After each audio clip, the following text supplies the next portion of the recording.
Jinoyat ishida soxta jabrlanuvchilar masalasi men jurnalistlarni bu savolni eshitishini xohlardim sizlardan tashqariga, chunki mana biz Qashqadaryoda o'nlab soxta jabrlanuvchilar, ya'ni biz o'zimizni hozir tarmoq tilida aytamiz, shunaqangi bir paydo bo'ldi. Bitta odam bir kunda 3 ta, 4 ta, 5 talab odamni ushlab beryapti. Bu narsalar sudlardan o'tib, hatto Oliy sudda o'tgan ishlar ham bor. Endi mana hozir kecha Farg'onada yangi achak paydo bo'ldi. Bizga kelyapti hozir advokatlar. O'sha haligi nima deydi, prokuratura qoshidagi departament, boshqa idoralar, ichki ishlar, xavfsizlik idoralari bor, boshqalar bor. Ularni o'zi haligi nima deydi, ushlab beradigan odamlari bor. Mana shu narsalar mana sudlardan o'tib kelyapti. Boshida biz quyi instansiya sudlarida mayli bu kuchsiz ekan, prokuratura organlar o'zini bir haligisini ta'sirini o'tkazib nima qilyapti dedik, lekin afsuski bu narsalar Oliy sudni hatto filtrdan ham o'tib ketyapti va bu juda tashvishlanarli holat. Chunki aytaylik, non yopilayotganda agar non sifatsiz chiqsa, bu novvoyxona bo'ladimi? Nima deydi? O'sha novvoyxona nufuzi bo'ladimi? O'sha yerdagi hudud bo'la hammaga ta'siri bor. Ya'ni jinoyat ishini yoki fuqarolik ishini, ma'muriy ishi sifati bu sudlarga. Endi biz buni bir negativ tarzda yozadigan bo'lsak, hozir sudlar tomonidan e'tiroz bo'ladi, odam ommada qanaqadir ishonchni uyg'otish degan narsa. Lekin yozmaslikka ham iloji yo'q, chunki o'nlab bunaqangi ishlar. Hatto Qashqadaryo viloyatida sudni nimasi ham bor ekan, xususiy ajrimi ham bor. Ya'ni 10 ta ish shunaqa bo'lib qoldi. Mana departament bunga qara degan, lekin departament bajarmadi. Men Oliy sud rahbarlari bilan boshqalar bilan gaplashganimizda ham aytildi bu narsalar. Masalan, nima uchun departament yoki boshqalar bunaqangi soxta jabrlanuvchilarni olib kirib, jinoyat ishlarini qonunlashtirib oladigan bo'lsa, ularning rahbarlari bilan yoki bo'lsa hukumat darajasida bir kelishib olish yoki bo'lmasa bunaqangi narsalarni oldini olish bo'yicha bir choralar ko'rilyaptimi yo'qmi? Biz konkret choralar ko'rayotganmiz. Men buni mas'uliyatini bo'ynimga olib aytaman. Chunki mana Qashqadaryoda 30 dan ortiq ishlar ko'rilgan bo'lsa, bularda hozir 4 dan 5 tasi oqlandi, lekin qolganlari turibdi.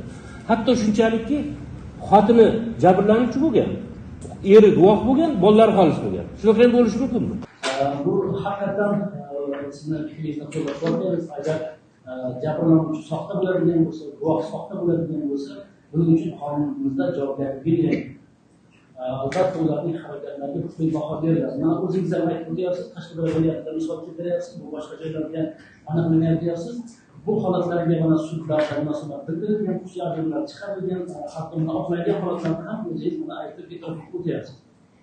Lekin masalani biz har doim bir masalaga yondashganda har taraflama yondashimiz kerak. Biz unga xohlagancha badiiy kuch berishimiz mumkin, lekin haqiqiy holatni ham sudlari xolisona tomonidan qarashimiz kerak. Masalan, bizda o'sha jabrlanuvchilarni, guvohlarni, jinoyat prosesining boshqa ishtirokchilarini himoya qilish to'g'risidagi qonunimiz.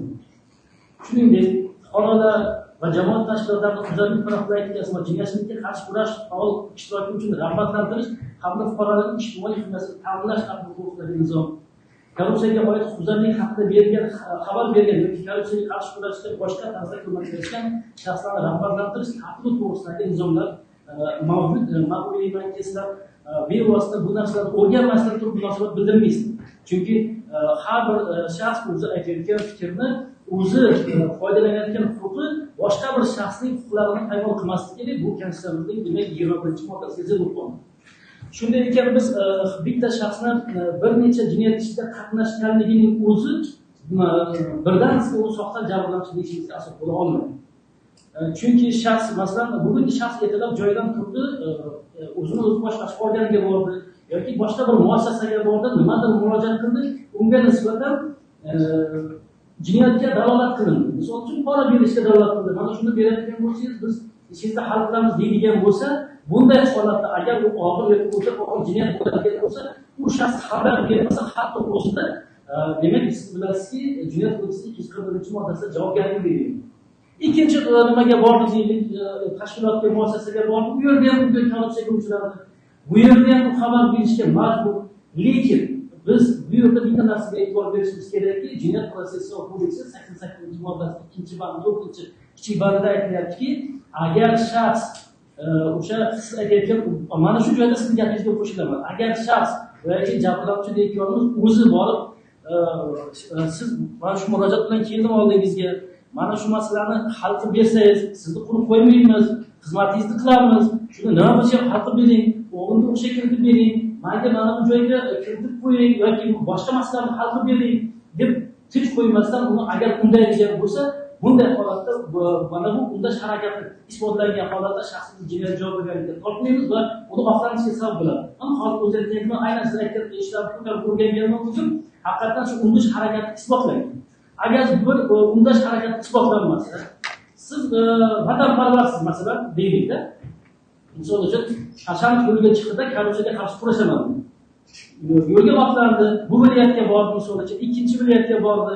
O'sha yerdagi korrupsiyaga ishlayapti. Bu mana ma'lumotlar keladi, mana sizga ma'lumot keladi, masalan, menga ma'lumot keladi. Tezkor ma'lumot borki sizga faloncha tashkilotda korrupsiyaviy holat sodir bo'lyapti. Yoki Oliy sudga kirishda, fuqarolarni qabul qilishda, fuqaroni tezroq arizasini qabul qilishda yoki uni nima deydi, navbatini oshirish uchun korrupsiyaviy alomatlar sodir etyapti degan sizga ma'lumot. Misol uchun aytyapman, misol uchun men keldim deylik, men bordim deylik, shunaqa ma'lumot. Bunday holatda siz unga kurashish huquqiga egasiz. Bu bo'yicha qonunimizda, nizomlarda biz mustahkamlab qo'yimizki, hammamiz buni siz bilan biz tanlagan xalq vakillari shunday qonunni qabul qilganki, korrupsiyaga biz qarshi kurashyapmizmi? Demak, bizga shunaqa ma'lumot bormi? O'sha tezkor qanday faoliyatlarni tashkillashtirish mumkin. Misol uchun deylik, shaxs giyohvandlik vositalarini sotish bilan shug'ullanyapti yoki psixotrop modda yoki ta'sir qiluvchi moddalar sotyaptiki, maktablarimizga, bolalarimizga sotyapti deylik. Farzandlarimiz oldimiz ta'sir qilib, diniqobga ta'sir qilyapti. Bunday holda o'sha shartli xaridorlar tashkillashtiriladi. Shartli xaridor tashkillashtirmasangiz, kim sizga men o'zim shu narkotikka berilib qoldim-ku, men shuni borib chakishim kerak, bo'lmayapti deb sizga juda kamdan-kam holatda istasiga agar pul qolmasa, keyin borib murojaat qilish mumkin deb bo'ladi. Shuning uchun ham bizda qonunlar bor, tezkor qidirib faoliyat ko'rsatgan qonunlar bor. Shuning uchun biz har bir holatga oldindan baho berishga juda ehtiyot bo'lishimiz kerak. Shuning uchun ham Konstitutsiyaning 28-moddasida sudda o'sha har bir shaxsni biz gumon qilyapmizmi, ayblov qilyapmizmi, hatto tergov davrida ham, tergov tugadi ham, lekin sudda qonuniy kuchga kirgan huquq bo'lmasdan turib, biz oldindan 10 ta ishda mana shu jabrlanuvchi, soxta jabrlanuvchi, mana shu ishda bu shunaqa jinoyat sodir qilganligimizga haqqimiz yo'q. Qachonki sudda isbotlangandan keyin, shuning uchun mana Jinoyat protsessual kodeksining 522-moddasida yangi ochilgan holatlar bor.